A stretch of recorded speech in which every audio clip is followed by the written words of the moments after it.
that you're somehow different and no one is able to understand what's in your mind, as if you're from another universe? If yes, this is because you're an adolescent with a high probability. Hello, my name is Dilzoda and I'm a member of the group Canada. Today I'm demonstrating a presentation on the topic so-called teenage psyche. Although it's not only about teenager psychology, it's also about common issues that we meet throughout this period and the causes of them. So, next.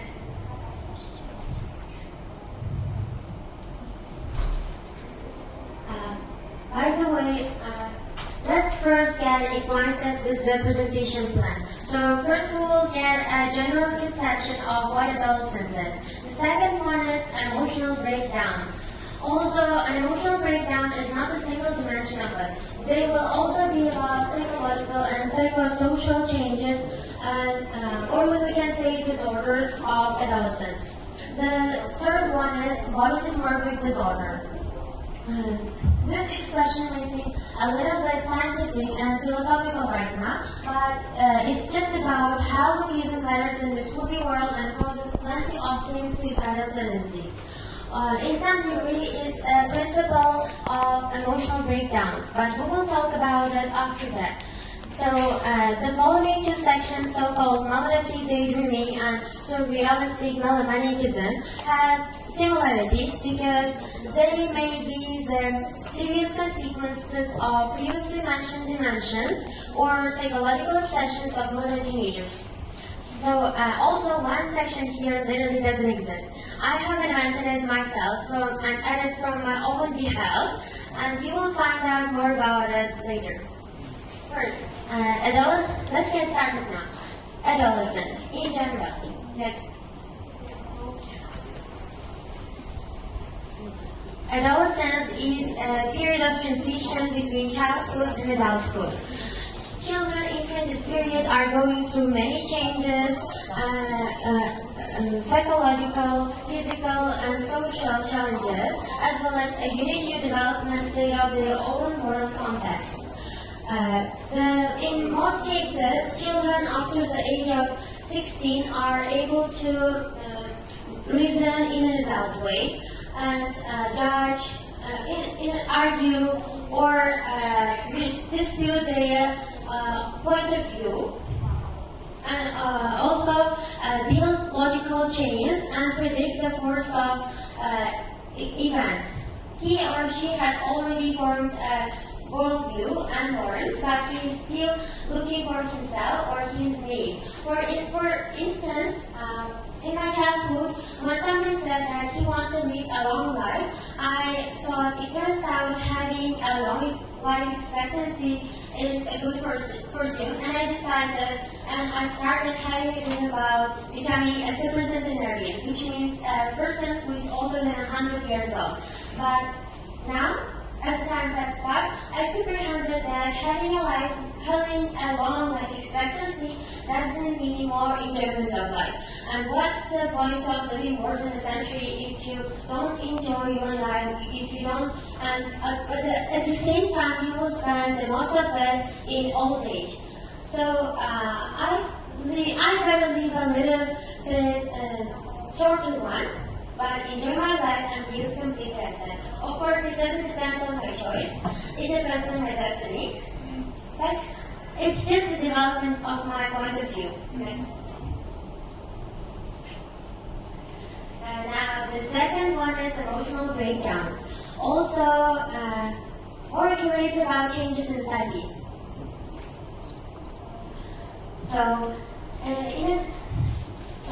In adolescence, teens continue to develop their self-concept, which means the definition of who am I. Their ability to think abstractly may explain the further differentiation of self during adolescence, but during adolescence, young teens may see themselves different all the time. For example, their adolescence is full of contradiction while finding their own self-concept.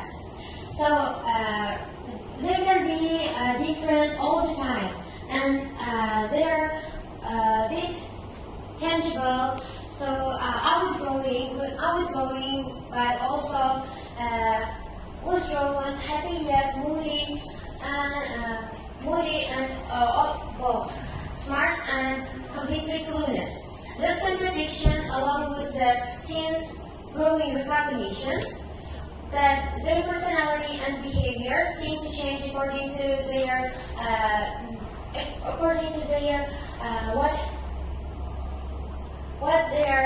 what the age of them. So next. What about moratorium or fraud? There's extra information about self-consent. So now it's about emotional breakdown itself. Emotional breakdown is also known as cyclostemic disorder. Cyclostemia is a rare mood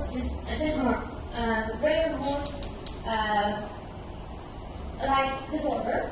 So the cyclostemia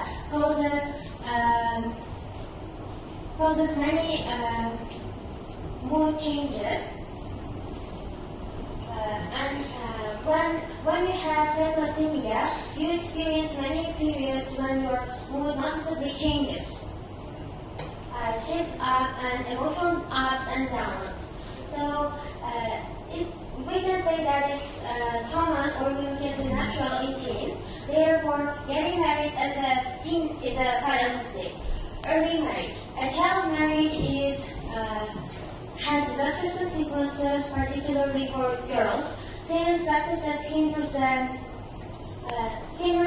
the problem of completion of their education, endanger their health, expose them to violence, and at the same time,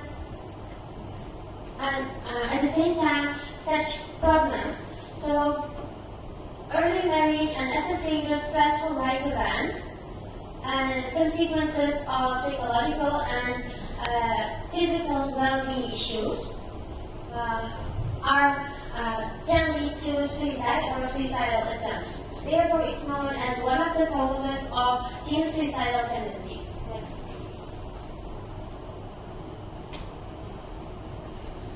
Now, it's a balanced view of what body dysmorphic disorder is. Next.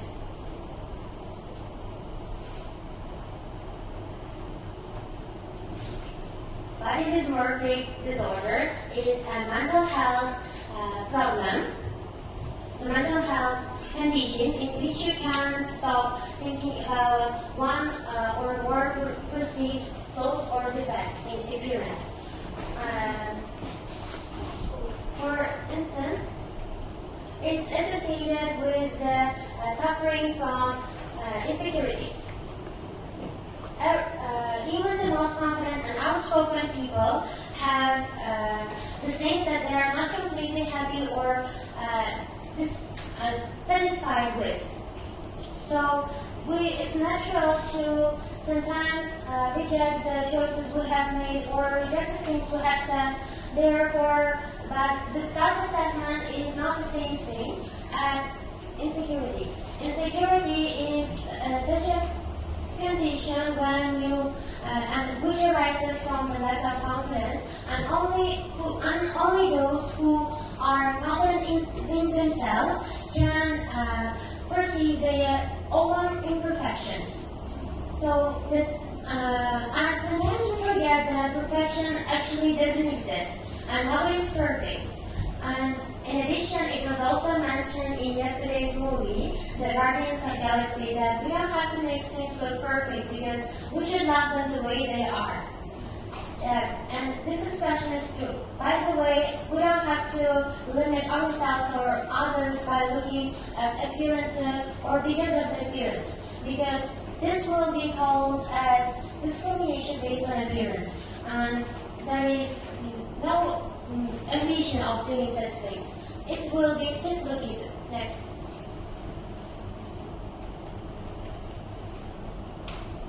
So now it's a culmination of my presentation, maladaptive daydreaming. As you can see, maladaptive daydreaming means getting immersed in imagination or in thoughts or in an intellectual imaginary world. So maladaptive daydreaming is more important in adaptive functions such as creative thinking or finding meaning from your own personal experiences or for future activities. So for future activities but sometimes it can be unimpressive and hardly controllable disorder, like in which you get into your imagination so hard that you forget about your surroundings. And so now about absent-mindedness. Are you absent-minded, head in the clouds, or you always look out of the window by daydreaming?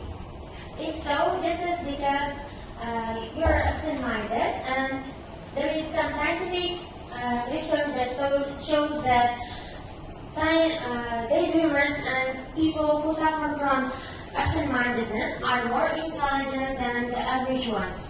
Can you explain what absent-mindedness is? As you can, that it's overthinking. It's in some way it's the same with maladaptive daydreaming, but the difference is that you don't get into imagination so hard.